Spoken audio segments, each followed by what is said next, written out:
Mula sa isang hadith, si Propeta Muhammad ay nagpatuloy sa pagsasalaysay. Pagkaraan siya ay uminom ng tubig at muling pinasuso ang kanyang anak. Ang anghel ay nagsabi sa kanya, "Huwag kang matakot sa pagpapabaya sa iyo, sapagkat dito sa pok na ito itatayo ang bahay dalanginan para sa Allah ng batang ito at ng kanyang ama, at ang Allah ay hindi kailanman nagpapabaya sa kanyang mga alipin." Ang bahay dalanginan ka ba sa panahong iyon ay nasa mataas na pook na katulad ng isang maliit na burol, at nang dumating ang malakas na dagsa ng tubig, ang lupa nito ay naagnas sa bahaging kanan at kaliwa nito.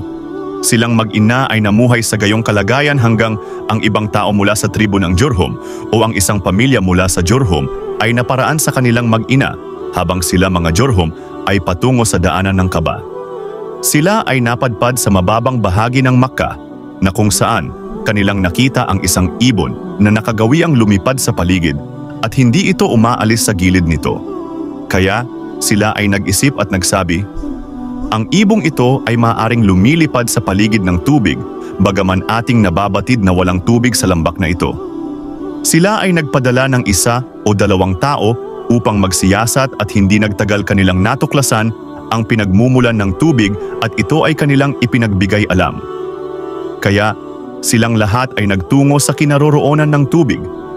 Kanilang natagpuan ang ina ni Ismael na nakaupo sa tabi ng balon. Sila ay nagtanong, "Pinapahintulutan mo ba kaming manatili rito?" Siya ay sumagot, "Oo, ngunit wala kayong karapatang angkinin ng tubig."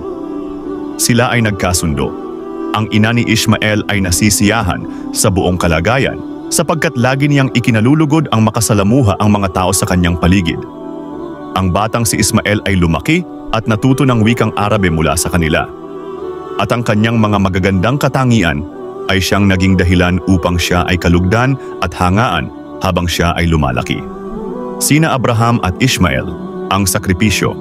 Nang si Ishmael ay umabot na sa 80 gulang, siya ay tumutulong na sa mga gawain ng kanyang ama. Minsan si Abraham ay nanaginip na siya ay inuutusan ng dakilang Allah na ialay ang kanyang anak bilang sakripisyo. Isinalaysay ni Ibn Abbas na ito ay isang napakalaking pagsubok kay Abraham, kaya kinausap niya ang kanyang anak tungkol dito. Ang kanyang anak ay maluwag sa kaloobang tinanggap ito. Ang banal na Quran ay nagsalaysay nito. Ang dakilang Allah ay nagsabi tungkol sa pagsasakripisyo ni Abraham at ng kanyang anak na si Ismael bilang isang pagsubok sa kanilang katapatan sa pananampalataya. At nang siya, ang kanyang anak, ay nasa sapat na gulang, may kakayahang gumawa at maging karamay niya, siya ay nagsabi, "O aking anak, nakita ko sa aking panaginip na ikaw ay aking kinakatay bilang alay. Kaya, ano ang nasa sa loob mo?" Siya ang anak ay nagsabi, "O aking ama, gawin mo po ang ipinag-uutos sa iyo.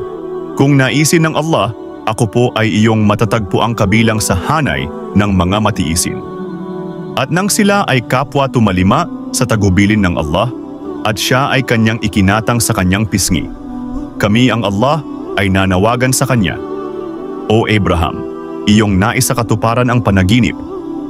Katotohanan, ganyan namin binabayaran ang mga mapaggawa ng mga kabutihan. Katotohanan, ito ay malinaw na pagsubok, at siya ay aming tinubos ng isang dakilang alay.